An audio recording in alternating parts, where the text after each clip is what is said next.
निवडगाव हैबतपूर च्या वतीनं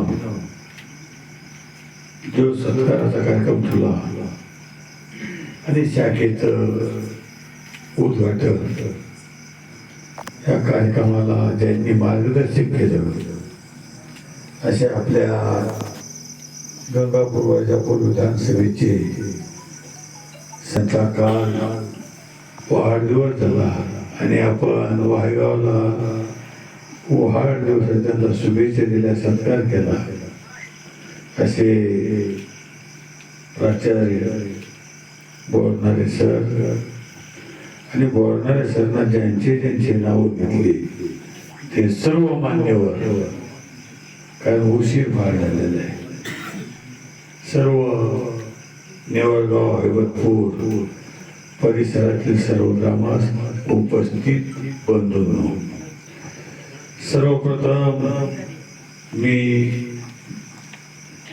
सर्वांचं मनपूर्वक आभार व्यक्त करतो, कारण 1-1.5 महिन्यापूर्वी मी या गावात आलो नाही, येऊ शकलो नाही, पण आपण सगळ्यांनी स्वतःच उभा आहे असं समजून आपण मला जे काही मतदान केलं, कुठली अपेक्षा न होता सर, मतदान केलं, 1,35,000 मतांनी मला निवडून दिलं, त्याबद्दल मी सगळ्यांचे आभार व्यक्त करतो. आणि सर उशीर फार झालेला आहे, पण मी आपल्या गावात येईन, कारण सरांनी सांगितलं की या गावाला 29 किलोमीटर रस्ते दिले. मला वाटतं महाराष्ट्रात कुठेच रस्ते दिले.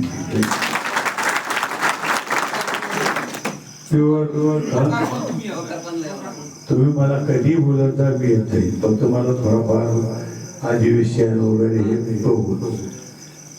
आणि मला वाटतं प्युअर मी भरपूर दिले, आपण असे कामं करण्याचा प्रयत्न केला.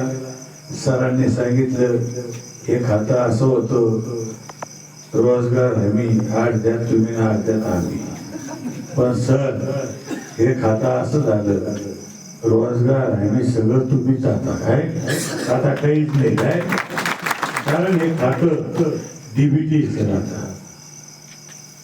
आता कोणालाच माझा चान्स ठेवलेला नाही. आता विहिरीचा लाभ हा शेतकऱ्याच्या नावावर पैसे येते, कोठ्याचे शेतकऱ्याच्या नावावर पैसे येते, फळबागेचे शेतकऱ्याच्या नाव, म्हणजे आता ही जी म्हण होती सर ही आता पुसली आता काय. आणि जितकं मला काम करता आलं या खात्याचं तितकं केलं सर. या खात्याला विहिरीच्या बाबतीत त्या बी आता त्या भांडणी जाणार नाही, अटी काय काय काय नाही, सगळ्या फक्त 7 बार आपल्या नावचा असला पाहिजे एवढी जागती असलं पाहिजे. म्हणून मला सांगायचं की सगळ्यात जास्त काही काढून टाकले ना काय. आणि विशेष म्हणजे सर मी मंत्री व्हायच्या आधी 3 लाख होता, मी मंत्री झालो 4 लाख झाले, आणि आता मी 5 लाख केली. मी शब्द दिला होता, आणि हे 5 लाख कधी वसूल केले मी 1 एप्रिल वसूल काय 1 एप्रिल. आता मला सांगा ह्या गावात 150 झाले, चांगली गोष्ट आहे. सगळे बागायतदार झाले पाहिजे, सगळ्याच्या शेतीत गाडी गेली पाहिजे, मालक सुद्धा 4 व्हीलर मध्ये गेला पाहिजे, आणि उसाच्या गाड्या गेल्या पाहिजे, आपल्याला सुद्धा आनंद. सर काम जर असलं ना, जर कधी शेतकरी बागायतदार झाला, गाडी शेतात गेली, तर तुम्हाला मी सांगतो बाकीच्या भाकरीच गेली त्याची कोणत्या, नाही तर मग आमच्या पैठणला पुच्छर वाटत. पण आता इतक्या विहीर झाल्या, इतके रस्ते झाले, सगळे कामात धंदे लागते ना. तुम्हाला सांगतो स्त्री आनंदी आता काय. पण मला सांगायचे की चिंता करायची नाही. मी तुमच्या आशीर्वादाने कॅबिनेट मंत्री 2दा झालो, तुमच्या आशीर्वादाने पालकमंत्री झालो.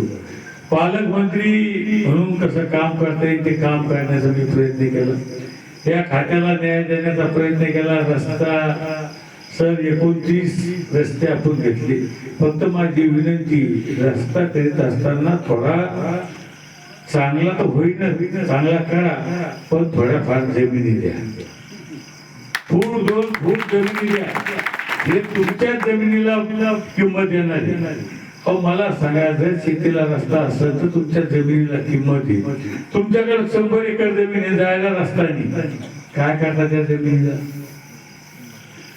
गावात जायला जर रस्ता नसेल तर गावाला किंमत राहत नाही सर. शेतीला रस्ता असेल तर शेतीला किंमत येते. म्हणून माझी विनंती की शेती रस्ता करीत असताना की आपण थोड्या जमिनी थोड्याफार जरी सरकलो आपण तर आपल्या शेतीला जायला रस्ता होतो. आणि सर एक काम केलं पाहिजे, ज्याच्या जमिनीकडे रस्ता जातो त्याची जबाबदारी घेतली पाहिजे, म्हणजे भांडीत होत नाही. आणि मला एक सांगायचं,